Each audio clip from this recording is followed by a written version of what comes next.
Commander Jake Sullivan stood on the bridge of the UES Liberty, watching the stars shift on his view screen. The ship hummed quietly around him as it moved through hyperspace. He had been waiting for this day his entire career. Humanity was about to make contact with its first alien civilization.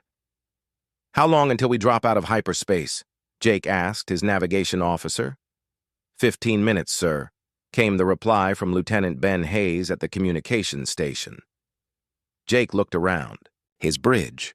The crew worked at their stations with calm focus. None of them showed the nervousness he felt inside. This mission would change everything for the human race. Either they would make new friends among the stars, or they would discover that humanity was not welcome in the galaxy. In the ship next to them, Admiral Lisa Carter commanded the fleet from her flagship, the UES Destiny. Jake had worked with Lisa for 10 years. She was the best commander Earth had ever produced. If anyone could handle first contact with aliens, it was her. The human fleet consisted of 12 ships. To anyone watching from outside, they looked like a collection of old cargo haulers and mining vessels. The UES Liberty appeared to be nothing more than a converted transport ship. Its hull showed dents and scratches from years of hard use. The paint was faded in places, and several antenna arrays looked like they had been added as afterthoughts. The other ships in the fleet looked even worse. Captain Roy Nelson commanded the UES Guardian, which had originally been built to haul ore from asteroid mines. Captain Amy Brooks flew the UES Ranger, a ship that looked like it might fall apart if someone sneezed too hard. The remaining vessels appeared to be a mix of patrol boats, scientific research ships, and supply haulers. Dr. Kevin Martinez worked in the science lab deep inside the Liberty. He was Earth's leading expert on alien biology, even though he had never actually seen an alien. His job was to help establish communication with whatever species they encountered. Kevin had spent months learning what little information Earth had gathered about the Zephyrian Empire. The Zephyrians controlled more than 200 star systems. Their technology was far ahead of anything humans had developed. At least that was what Earth's intelligence services believed. The few long-range scans humanity had managed showed ships made of some kind of crystal material. These vessels were huge, sleek, and obviously built for war. 10 minutes to arrival, Ben announced. Jake activated his communicator. "All ships, this is Liberty. Prepare for hyperspace exit in 10 minutes. Remember, we are here as diplomats. We want to make friends, not enemies." Responses came back from the other ship commanders. Each one confirmed they were ready. Jake hoped they were all as ready as they claimed to be. Engineer Paula Davis worked in the engine room of the UES Destiny. She monitored the fusion reactor that powered their ship. To anyone scanning them, the reactor would appear to be an older model running at normal capacity. Paula knew better. She had helped design the systems that hid their true capabilities. Every ship in the fleet carried similar secrets. What looked like cargo bays were actually weapons storage areas. What appeared to be simple communications arrays were advanced sensor systems. The fusion reactors that seemed barely adequate for interstellar travel were actually running at less than 10% of their maximum output. 5 minutes to arrival, Ben called out. Jake took a deep breath. Earth had spent 20 years preparing for this moment. Humanity had developed new technologies, built new ships, and trained new crews. But they had also made a decision that would either save them or doom them. They would approach any alien contact appearing weak and primitive. The strategy was simple. If the aliens were friendly, humanity could reveal their true capabilities gradually. If the aliens were hostile, they would underestimate human strength until it was too late. Captain Brooks sat in her command chair aboard the Ranger, running final checks on her ship's systems. The tactical display showed all the hidden weapons were ready. The ship's armor plating was retracted, making the vessel look fragile. The advanced engines were running on minimum power. Amy had argued against this plan during the mission briefings. She believed humanity should show strength from the beginning. Aliens would respect power more than weakness. But the politicians and generals had overruled her.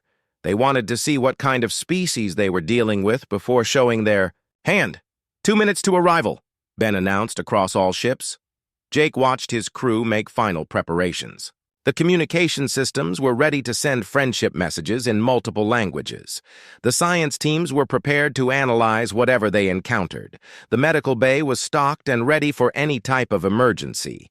What his crew did not know was that Jake carried sealed orders from Earth Command. If the aliens proved hostile, he was authorized to reveal the fleet's true nature and defend humanity by any means necessary. 1 minute to arrival. The view screen showed the swirling colors of hyperspace beginning to fade. Soon they would see normal space again. And in that normal space, they would meet their first alien neighbors. Captain Nelson spoke over the communication channel. Liberty, this is Guardian. All systems show green. We are ready for whatever comes next. Similar reports came from the other ships. Everyone was as prepared as they could be. 30 seconds to arrival. Jake gripped the arms of his command chair. In a few moments, humanity would no longer be alone in the universe. They would either find friends or enemies among the stars. 10 seconds. The hyperspace colors began to fade rapidly. 5 seconds. Jake held his breath. Hyperspace exit in 3, 2, 1. The stars suddenly stopped moving. The UES Liberty and her 11 companion ships dropped back into normal space at the edge of Zephyrian territory. Immediately, the sensors began detecting artificial structures in the distance. "Sir, I am reading multiple contacts," reported the sensor operator. "Large vessels, unknown configuration. They appear to be patrolling the border." Jake studied the tactical display. The alien ships were massive compared to anything in the human fleet. Even from this distance, their sensors could detect the energy signatures of advanced weapons and defensive systems. "Sir, we are being scanned," Ben announced. "Multiple sensor sweeps from the alien vessels." "Open a channel to the fleet," Jake ordered. "All ships, this is Liberty. We are being observed by Zephyrian patrol vessels. Maintain standard formation and prepare for contact." Dr. Martinez hurried onto the bridge carrying a portable translation unit. "Commander, I have the communication protocols ready. We can begin transmitting friendship messages whenever you give the word." Jake nodded. "Ben, broadcast our prepared first contact message. All frequencies, all languages we have programmed." The message went out across space. It identified the human fleet as peaceful explorers seeking diplomatic contact with the Zephyrian Empire. It requested permission to approach and establish formal communication. The wait for a response felt like hours, though it was actually less than 10 minutes. When the aliens finally answered, their message was brief and cold. "Unknown vessels. You have entered Zephyrian space. Identify yourselves and state your business." Dr. Martinez worked quickly with his translation equipment. "The message is in their primary language, sir. The tone suggests they are not particularly impressed with us." Jake was not surprised. The human fleet looked like a collection of junk, haulers compared to the sleek alien patrol ships. "Ben, send our response. Tell them we are diplomatic representatives from Earth, seeking peaceful contact and trade opportunities." As the message transmitted, Jake looked around his bridge one more time. His crew appeared calm and professional. None of them knew that. Their unremarkable-looking ship was actually one of the most advanced warships ever built by humanity. The die was cast. First contact had begun. The Zephyrian response came 3 hours later. Commander Jake Sullivan read the translated message with growing concern. The aliens had granted permission for the human fleet to approach their capital world, but the tone was dismissive and condescending. "They are treating us like children who somehow learn to walk," Dr. Kevin Martinez said as he reviewed the communication. "The language patterns suggest they view us as primitive but harmless." Lieutenant Ben Hayes looked up from his communication station. "Sir, I am picking up chatter from the alien patrol ships. They are discussing our fleet in what they assume are secure channels." "What are they saying?" Jake asked. Ben frowned as he worked with the translation software. They are calling our ships flying scrap metal. One of them wondered how we managed to achieve faster-than-light travel with such old technology. Another suggested we probably found it by accident. Jake kept his expression neutral, but inside he was pleased. The deception was working perfectly. The Zephyrians saw exactly what humanity wanted them to see. Admiral Lisa Carter's voice came over the secure communication channel. "Jake, we are receiving escort instructions from the aliens. They want us to follow a specific flight path to their capital system. No deviations allowed." "Understood, Admiral. Are we maintaining the illusion?" "Perfectly. Our ships are running at minimum power, maximum inefficiency. To their scanners, we look like we are barely holding together." The human fleet began its slow journey deeper into Zephyrian space. The alien escort ships maintained a loose formation around them. Jake could see the crystalline hulls of the Zephyrian vessels on his view screen. They were beautiful in their own way, but also clearly designed for war. Captain Amy Brooks studied the alien ships from her position on the UES Ranger. Her tactical training told her these were advanced warships with powerful weapons and strong defenses, but she also noticed something else. The Zephyrian formation was sloppy. They were not taking the human fleet seriously as a potential threat. "Interesting," Amy muttered to herself. "They have excellent technology but poor discipline. They think we are no danger to them." Engineer Paula Davis monitored the hidden systems throughout the human fleet. The real fusion reactors were running cold, completely undetectable. The advanced weapons remained powered down. The armor plating stayed retracted. To any outside observer, the human ships appeared to be struggling just to maintain their current speed. But Paula knew the truth. Every ship in the fleet could accelerate to combat speed in less than 30 seconds. The weapons could be fully powered and ready to fire in under a minute. The armor could deploy automatically if they detected incoming attacks. The journey to the Zephyrian capital took 2 days. During that time, Dr. Martinez worked constantly to improve communication with their escorts. The aliens were willing to talk, but they spoke to the humans the way adults might speak to curious pets. "Dr. Martinez," one alien communication officer had said, "your species is remarkable for achieving space travel with such limited understanding of advanced physics. You must tell us how you discovered hyperspace navigation." Kevin had given a carefully prepared response about human determination and luck. The alien had seemed amused by this explanation. Captain Roy Nelson commanded the UES Guardian at the rear of the formation.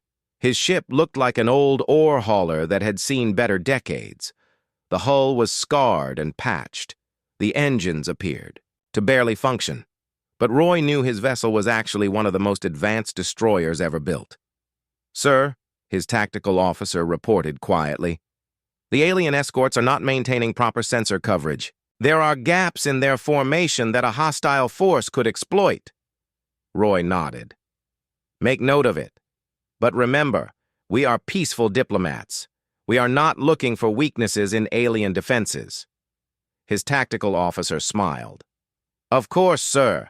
We are just making observations about their interesting ship formations."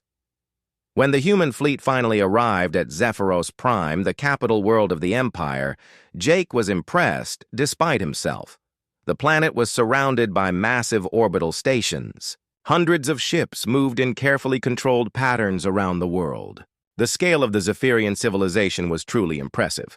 "Sir, we are being directed to dock at Orbital Station 7, Ben reported. "They say it is designed for primitive vessels that cannot interface with their advanced systems." Jake almost smiled. The station they were being sent to was probably where the Zephyrians kept ships they considered obsolete or inferior. It was perfect for maintaining their disguise. As the human fleet approached the docking station, Admiral Carter opened a private channel to all ship commanders. "Remind your crews that we are humble diplomats from a young civilization. We are impressed by everything we see. We are eager to learn from these advanced beings." The responses came back quickly. Every captain confirmed their crews understood the role they were playing. Dr. Martinez prepared his diplomatic equipment. He had gifts from Earth carefully selected to appear primitive but interesting. Simple metal alloys, basic medical supplies, and samples of Earth food. Nothing that would suggest humanity had advanced technology. The docking process took several hours. The Zephyrian station was not designed for ships like the human vessels, or at least that was what it appeared. In reality, the human ships had to carefully adjust their systems to match the power levels and interface protocols of genuinely primitive spacecraft. Jake stood in the airlock as it connected to the alien station.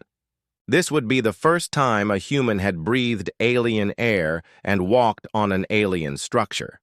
The moment felt historic, even though he knew he had to act unimpressed by everything around him. The airlock opened, and Jake got his first look at a Zephyrian. The alien was tall, with crystalline skin that reflected light in interesting patterns.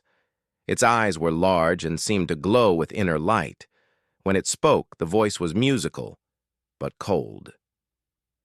"Welcome to Zephyros Prime, Primitive. Humans. I am Sub-Commander Kexelos. You will follow me to the diplomatic reception area." Jake bowed politely. "Thank you for allowing us to visit your magnificent station, Sub-Commander. We are honored by your hospitality." The alien seemed pleased by this show of respect and humility. "Your species shows proper recognition of superior civilization. This is good. Come. The High Council is curious to examine you." As Jake and his diplomatic team followed the alien through the station corridors, he was genuinely impressed by what he saw. The architecture was beautiful, with flowing curves and crystalline structures that seemed to grow rather than being built. The technology was clearly advanced, though Jake noticed it was not as far ahead of humanity as the aliens believed. They were led to a large chamber where several Zephyrians waited. Jake recognized this as some kind of formal reception area. The aliens studied the humans with obvious curiosity, as if they were examining interesting animals. "So," said one of the aliens, "you are representatives of the species called humans. Your ships suggest you have recently discovered space travel. How many worlds does your kind control?" Dr. Martinez stepped forward. "Honored beings, humanity. Controls only our home world of Earth and a few small colonies in nearby systems. We are young in the ways of space, and we hope to learn much from your great empire." The aliens exchanged glances that Jake interpreted as amusement. One of them spoke quietly to another in their own language. Ben, standing nearby, was recording everything for later translation. "Your humility is appropriate," the first alien said. "The Zephyrian Empire spans more than 200 star systems. We have existed in space for over 3,000 of your Earth years. You are like infants taking your first steps." Jake nodded earnestly. "We understand that we have much to learn. We hope that your empire might be willing to share some of your wisdom with us." "Perhaps," the alien said. "First, we must evaluate whether your species is worthy of our attention. Tomorrow, you will meet with Emperor Vextar himself. He will decide if humans are useful enough to merit a formal relationship with our empire." As the diplomatic team was led to their quarters, Jake wondered what the Emperor would be like. From what they had learned about Zephyrian society, the Emperor was an absolute ruler who controlled the fate of billions of beings across hundreds of worlds. Captain Brooks waited in her quarters aboard the Ranger. The ship was docked at the alien station, but her crew remained on full alert. Amy did not trust the Zephyrians, despite their apparent dismissal of human capabilities. "Captain," her tactical officer reported quietly over a secure channel. "I have been analyzing the station's defensive systems. They are impressive but not impregnable. Their weapons appear to be plasma-based with excellent range and power." Amy nodded. "What about weaknesses?" "Their shield generators seem to have gaps in coverage near the docking areas. Also, their fire control systems appear to be centralized. If the main control center was damaged, It would significantly reduce their combat effectiveness. Good work, Amy said. Continue your analysis, but remember we are peaceful visitors. As night fell on the alien station, the human diplomatic team prepared for the most important meeting in human history. Tomorrow they would meet the emperor of a galactic civilization. They would learn whether humanity had found friends or enemies among the stars. Jake lay in his alien quarters, staring at the ceiling. The bed was comfortable, though designed for beings taller than humans. The throne room of Emperor Vextar was unlike anything Commander Jake Sullivan had ever imagined. The chamber was enormous, with walls that seemed to be carved from a single massive crystal. Light flowed through the structure in patterns that hurt to look at directly. The ceiling disappeared into darkness high above them. The Emperor himself sat on a throne that appeared to be grown rather than built. Vextar was larger than the other Zephyrians Jake had met, with skin that shifted between different crystalline colors as he moved. His eyes glowed with an inner fire that made Jake feel like he was being examined by a predator. "So," the Emperor said, his voice echoing through the chamber, "these are the primitive mammals who somehow learned to travel between stars." Dr. Kevin Martinez stepped forward and bowed deeply. "Your Imperial Majesty, we are honored beyond measure to be granted an audience with your greatness. Humanity offers its friendship and hopes for peaceful relations between our peoples." The Emperor studied Kevin with obvious amusement. "Friendship? You speak as if you have something of value to offer the Zephyrian Empire. What could a species that barely understands space travel possibly provide to a civilization that spans hundreds of worlds?" Jake watched the Emperor carefully. The alien ruler was clearly intelligent, but there was also arrogance in his manner. Vextar genuinely believed that humans were inferior beings who posed no threat to his empire. "Your Majesty," Jake said, "humanity may be young in the ways of space, but we have learned much during our short time among the stars. We offer our knowledge of unique technologies, our cultural perspectives, and our willingness to learn from your superior civilization." The Emperor laughed, a sound like breaking glass. "Unique technologies? We have examined your vessels. They are collections of scrap metal held together by primitive fusion reactors.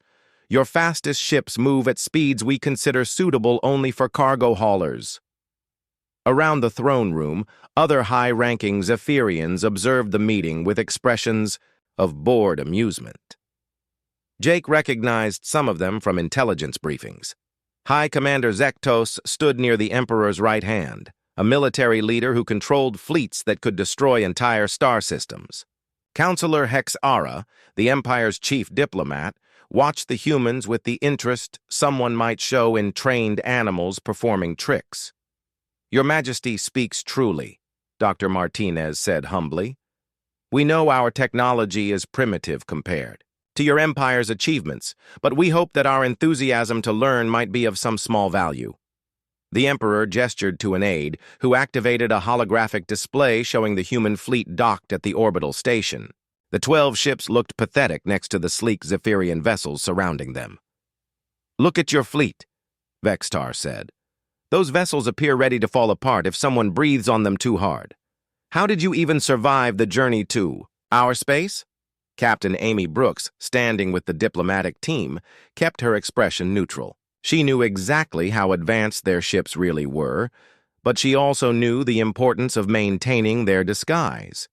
"Your Majesty," Amy said, "our ships may not be beautiful like yours, but they have carried us safely across many light years. Human determination can overcome many obstacles." The Emperor seemed pleased by this display of humility. "Determination is admirable in lower species. It shows you might be trainable." Jake did not like the way the Emperor used the word trainable. It suggested the Zephyrians saw humans more as potential servants than as equals. Lieutenant Ben Hayes stood quietly in the background, his portable recording equipment capturing every word of the conversation. The translation software was working perfectly. giving the human team real-time understanding of everything being said. Ben was also monitoring alien communication channels, listening to what the Zephyrians said when they thought the humans could not understand. The conversations he was picking up were not encouraging. The aliens were discussing humanity the way farmers might discuss a new type of livestock.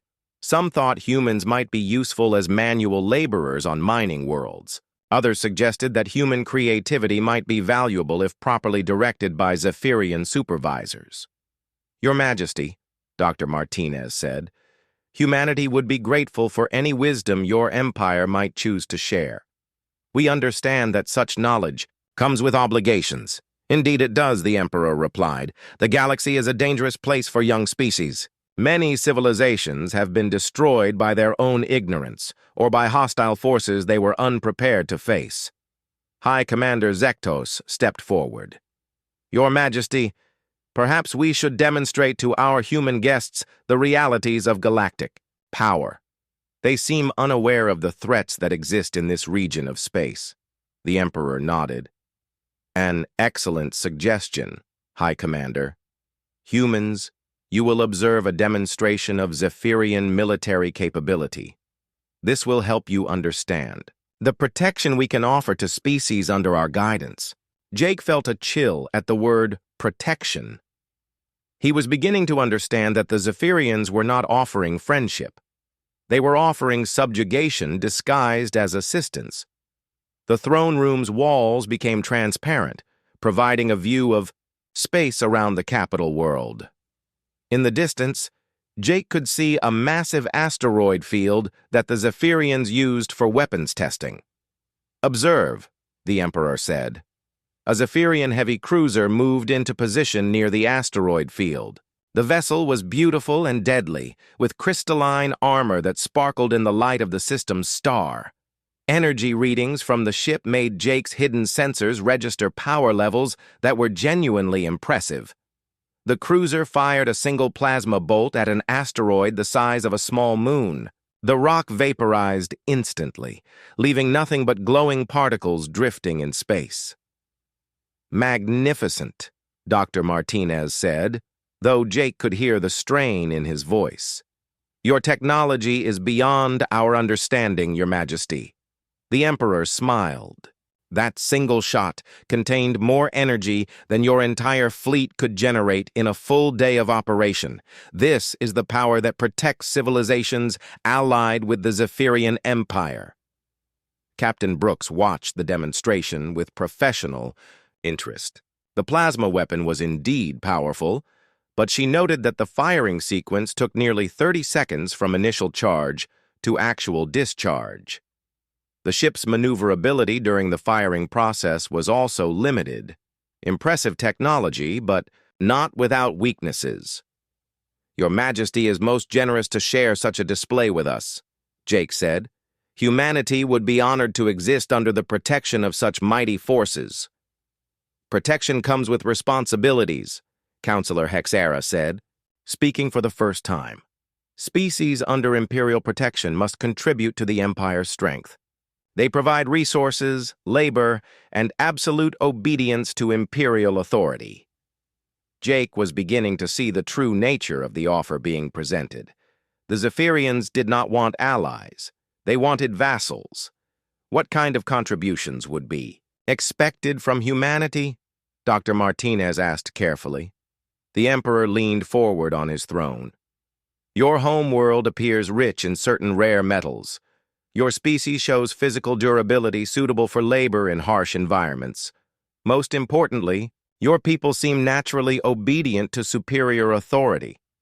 Jake realized that the Emperor was describing slavery with polite words. The Zephyrians intended to strip mine Earth and use humans as workers in dangerous conditions throughout their empire. "Your Majesty honors us with such consideration," Jake said, keeping his voice level.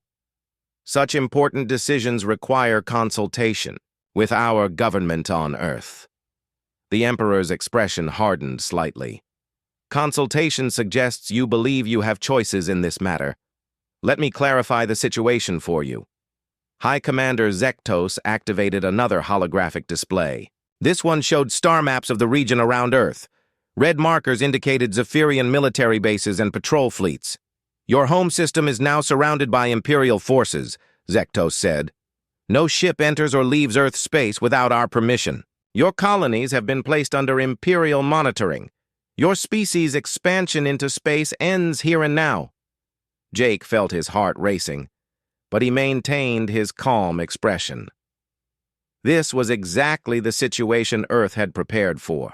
The Zephyrians were revealing themselves to be conquerors, not potential friends.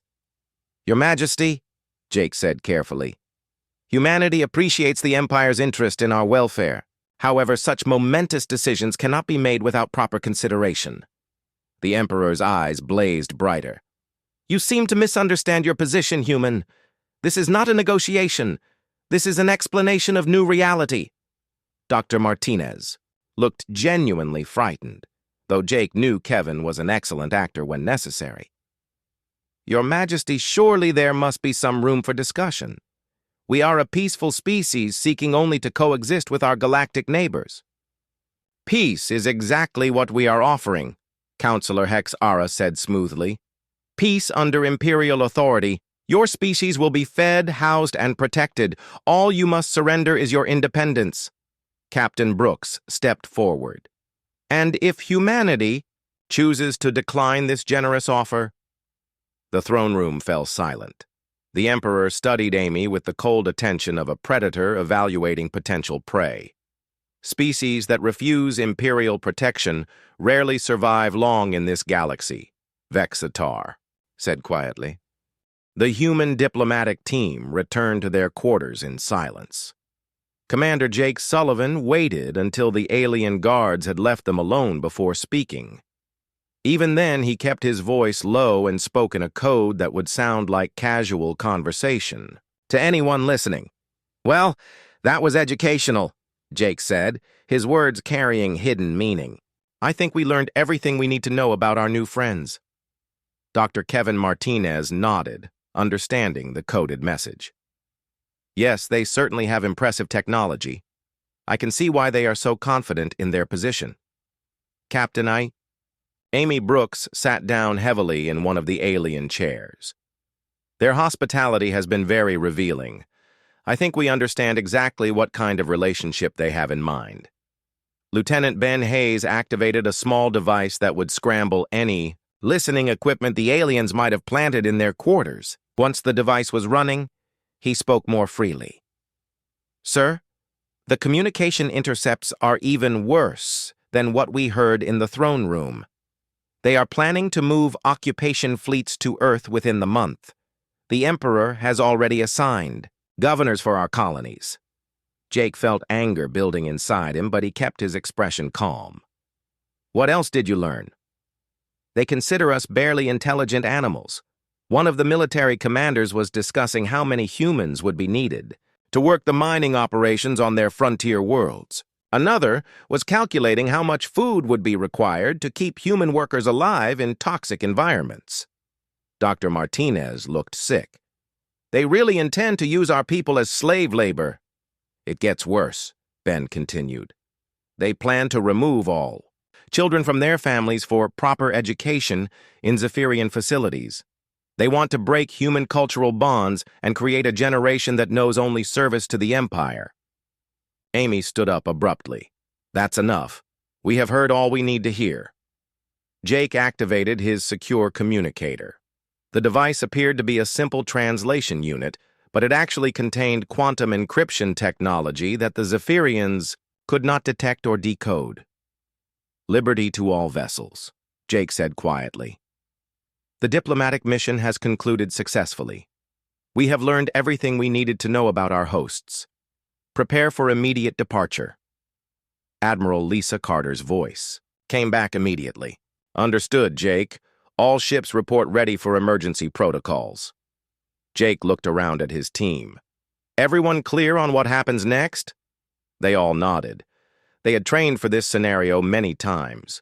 If first contact revealed hostile intentions, humanity was prepared to respond. Sir, Ben said, what about the Emperor's deadline? He expects an answer tomorrow. Jake smiled grimly. He will get an answer, just not the one he is expecting.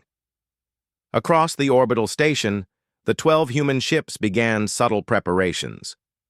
To casual observation, nothing appeared to be happening. The vessels remained docked and powered down. Their crews appeared to be resting after the long journey from Earth. But inside each ship, critical systems were being quietly activated.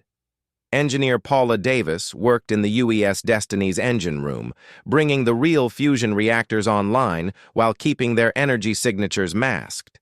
Throughout the fleet, similar preparations were taking place.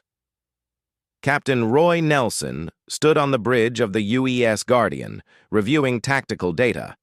His ship was positioned near the station's main docking control center. When the time came, the Guardian would be responsible for preventing the station from sealing the docking bays and trapping the human fleet. "Sir," his tactical officer reported, "alien patrol schedules indicate a shift change in 6 hours. That would be our optimal window for departure." Roy nodded. "Pass that information to the other ships. Make sure everyone understands the timing. In key." The throne room, Emperor Vextar met with his senior advisors. The Emperor was pleased with how the meeting with the humans had proceeded. The primitive mammals had clearly understood their place in the galactic order. "The humans will accept our terms," Vextar told High Commander Zektos. "Their fear was obvious. They know they have no choice but to submit." Zektos was not entirely convinced. "Your Majesty, something about their leader troubled me. He showed fear, but there was also something else. A calculation behind his eyes." Counselor Hexara waved dismissively. "You worry too much, High Commander. What could a primitive species possibly do against the might of our empire? Their ships are scrap, metal. Their weapons are pathetic. They are completely at our mercy." The Emperor nodded in agreement. "Begin moving the occupation fleets toward human space. I want forces in position around Earth before the humans can send word of our agreement to their government." High Commander. Zektos had commanded military forces for over 2 centuries. His instincts had kept him alive through dozens of campaigns against hostile species. Those same instincts were telling him something was wrong about the humans. "Your Majesty, I recommend we maintain elevated security until the human fleet departs our space. Something about this situation does not feel right." The Emperor looked annoyed. "High Commander, you are allowing paranoia to cloud your judgment. These humans are no more dangerous than the farm animals they probably eat." Despite his Emperor's confidence, Zektos quietly ordered increased patrols around the human fleet. He also placed the station's defensive systems on standby alert. If his suspicions proved correct, he wanted to be ready. Back in their quarters, the human diplomatic team made their final preparations. Each member carried concealed equipment that would be vital in the coming hours. Dr. Martinez had devices that could override alien communication systems. Captain Brooks carried tactical computers that could coordinate fleet movements. Lieutenant Hayes had quantum transmitters that could punch through any jamming the aliens might attempt. "Sir," Ben reported, "I am detecting increased alien patrol activity around our ships. I think they might be suspicious." Jake was not surprised. Military commanders do not survive long without developing good instincts. Their high commander probably senses something even if he cannot identify what it is. Amy checked her hidden tactical display. "All our ships report ready for emergency departure. The window opens in 4 hours." Jake made a decision. "We move. The timeline up. Signal the fleet. We leave in 2 hours."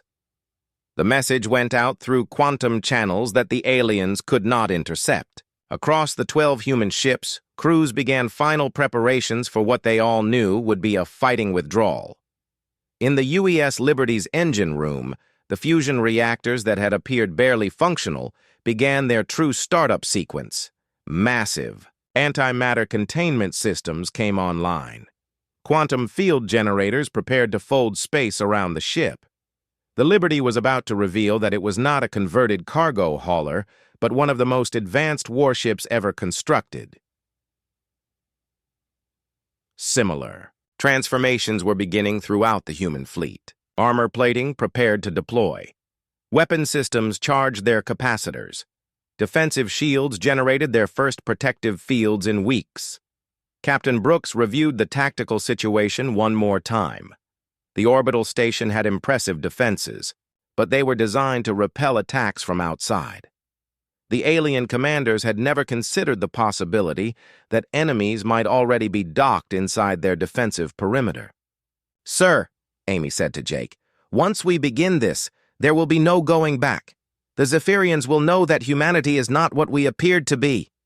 Jake nodded. "That is the point, Captain. They need to understand that threatening Earth was a mistake. Dr." Martinez looked nervous. "What if we are wrong about our capabilities? What if their technology is more advanced than we believed?" "Then we will find out together," Jake replied. "But I would rather die fighting as free humans than live as slaves to an alien empire." The final hour passed slowly. Each member of the diplomatic team checked and rechecked their equipment. Through their quarters' transparent walls, they could see the massive Zephyrian fleet surrounding the capital world. Hundreds of warships moved in perfect formations, confident in their overwhelming superiority. In 30 minutes, that confidence would be shattered. Jake opened his secure communicator one last time. "Liberty to all vessels.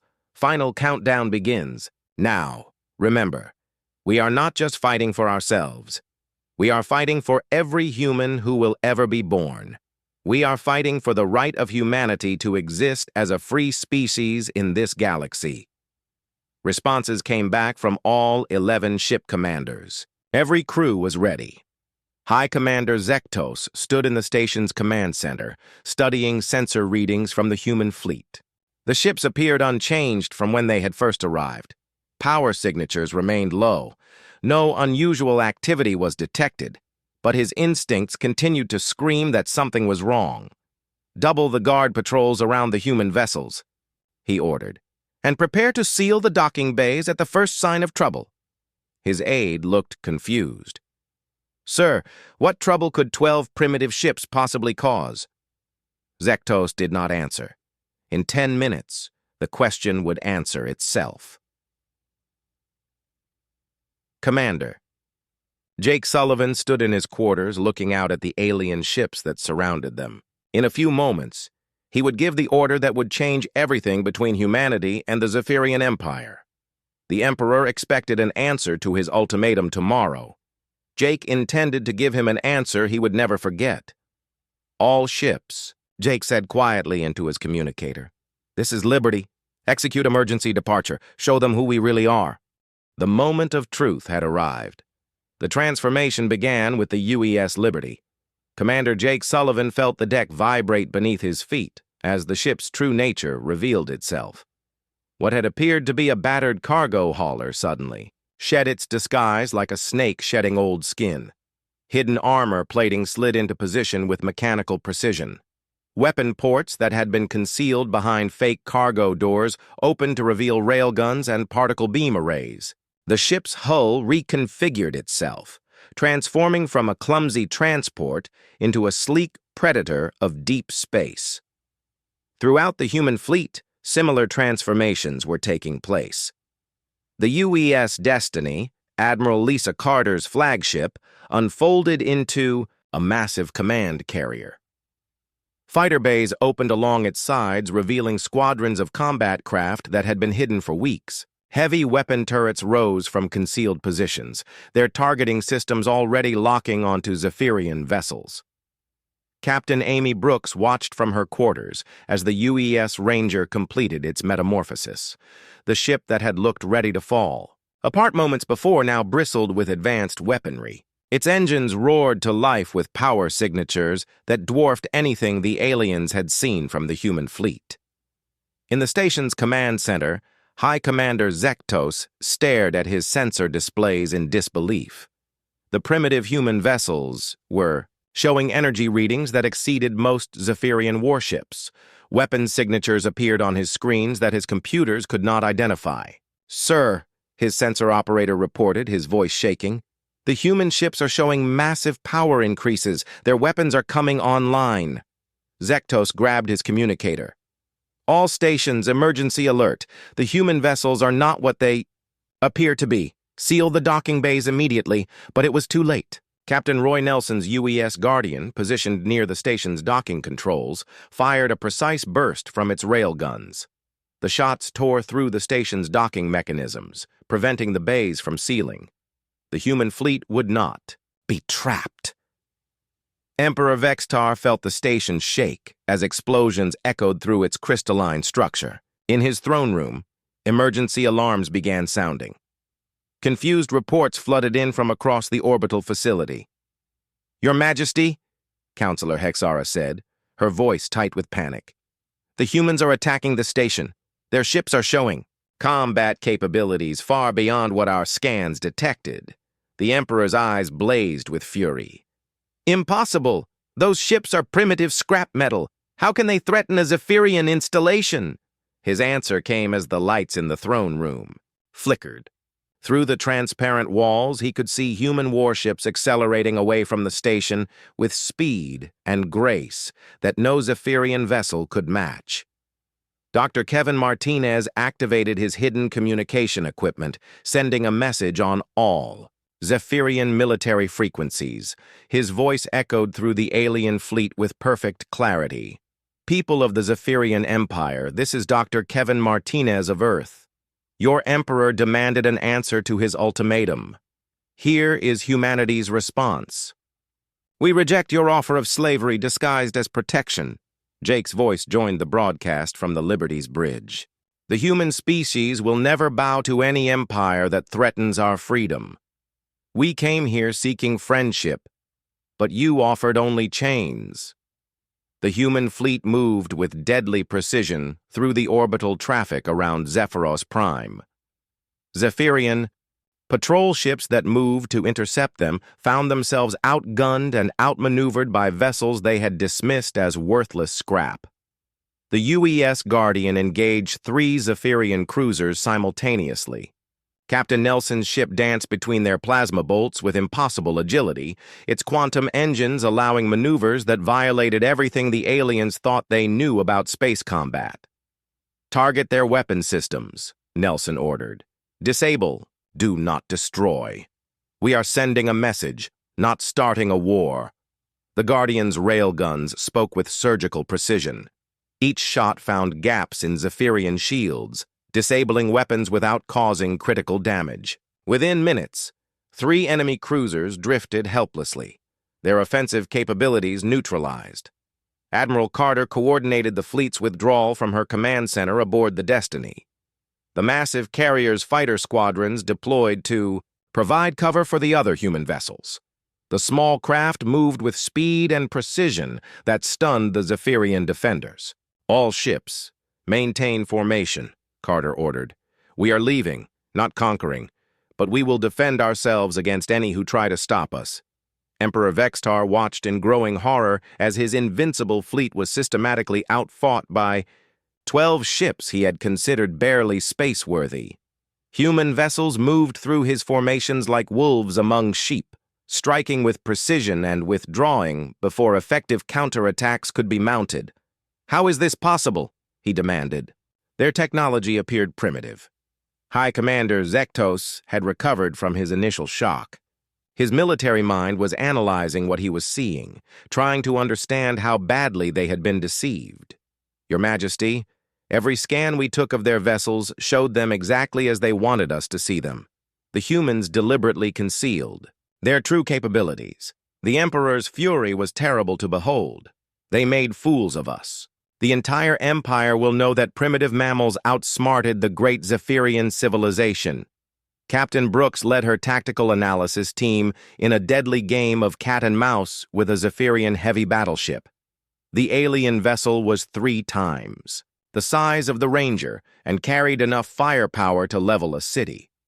But size and power meant nothing if you could not hit your target. The Ranger's advanced maneuvering systems allowed it to stay just ahead of the battleship's targeting computers. Amy's ship fired precisely aimed bursts at the alien vessel's sensor arrays, gradually blinding the massive warship without causing permanent damage. "Ma'am," her tactical officer reported, "their fire control is down. The battleship cannot effectively target us anymore." Amy nodded with satisfaction. "Good. Move to the next target. We have a message to deliver." The message was being received throughout the Zephyrian fleet. Human ships that had seemed helpless were proving superior to vessels that had terrorized entire star systems. The psychological impact was devastating to alien morale. Engineer Paula Davis monitored the fleet's performance from the Destiny's engine room. The fusion reactors that had appeared barely functional were now operating at levels that no Zephyrian engineer thought possible. Antimatter containment systems provided power that dwarfed anything in the alien fleet. "Admiral," Paula reported to Carter, "all ships showing optimal performance. We can maintain current combat operations indefinitely." The human fleet began its final withdrawal from Zephyrian space. Behind them, dozens of alien warships floated helplessly, their weapons disabled and their pride shattered. Not a single human vessel had taken serious damage. Dr. Martinez sent one final message to the Zephyrian Empire. "Your Emperor spoke of the dangers facing young civilizations in this galaxy.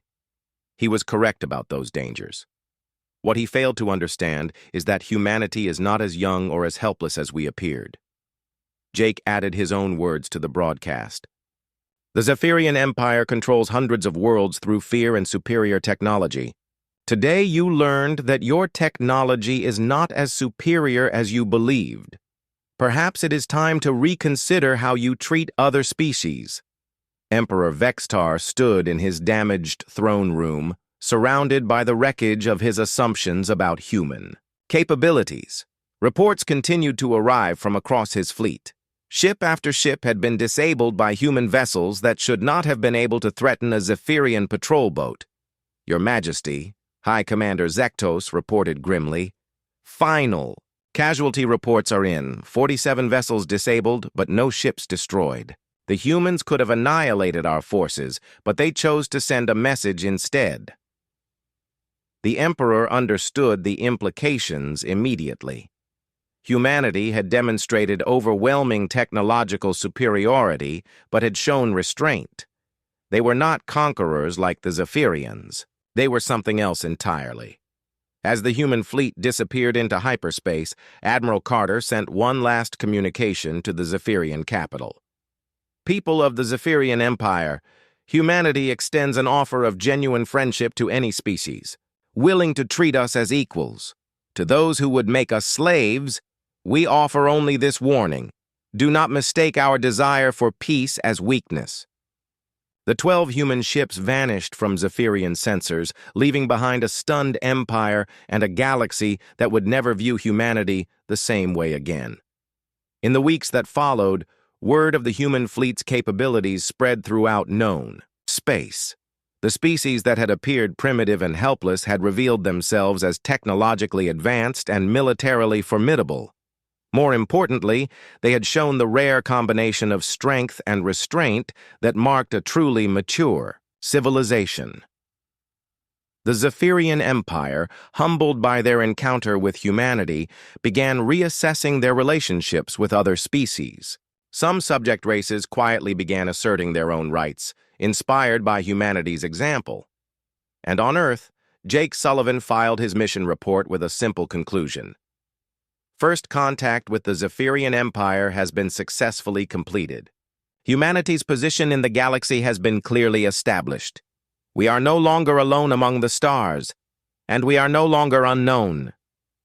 The age of human expansion into the galaxy had truly begun, and every species that encountered them would rem.